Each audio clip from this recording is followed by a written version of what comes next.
When you open the Bible and start reading Genesis, you're not actually meeting God for the first time.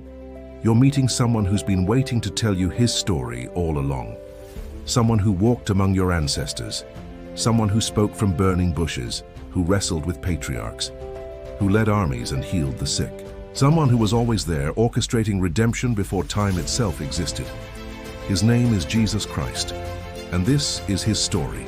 Most people think Jesus shows up for the first time in Bethlehem, but that's not the beginning, not even close.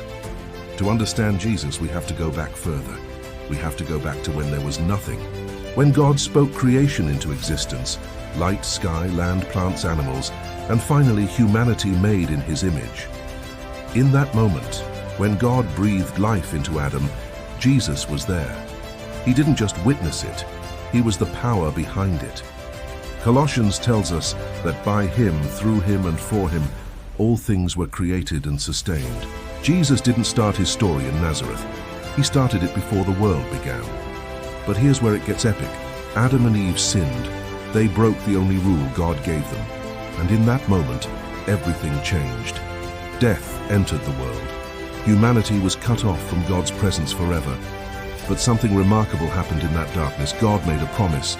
He told the serpent that the seed of the woman would crush his head. In Genesis 3:15, the very first promise of redemption was made. And that promise, it was about Jesus. It was about his coming sacrifice.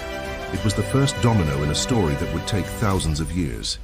Throughout the Old Testament, there's a figure that keeps appearing. He calls himself the angel of the Lord. He's not just any angel. He speaks with the authority of God. He makes promises only God can make. He forgives sins, he leads armies.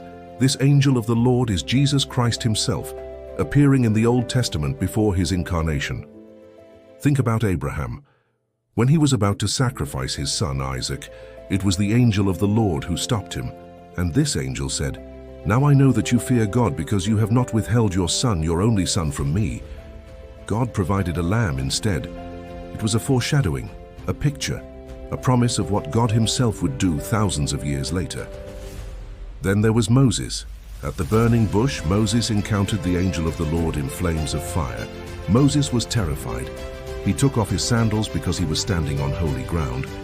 But Jesus was there in the fire. It was a rehearsal of redemption, a shadow of the greater exodus that would come when Jesus would lead all of humanity out of sin. He appeared to Gideon, empowering him to fight.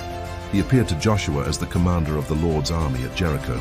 Every time he was saying, "I'm coming, wait for me."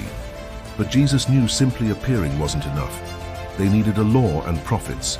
Isaiah 53 describes the suffering servant, a man who would be pierced for our transgressions, crushed for our iniquities.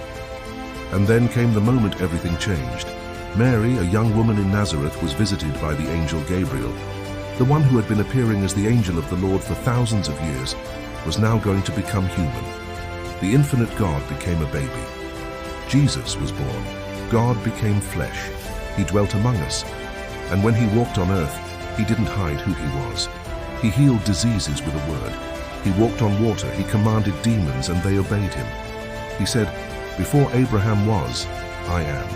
He showed us what God is actually like: love, mercy, power, grace, all wrapped up in human flesh.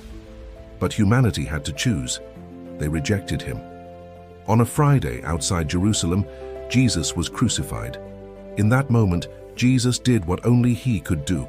He took the sins of the entire world upon himself. He paid the price. He became the lamb that was slain before the foundation of the world. And when he said, "It is finished," the debt was cancelled. But death couldn't hold him. 3 days later, he rose from the dead. The stone was rolled away. Jesus walked out of that tomb.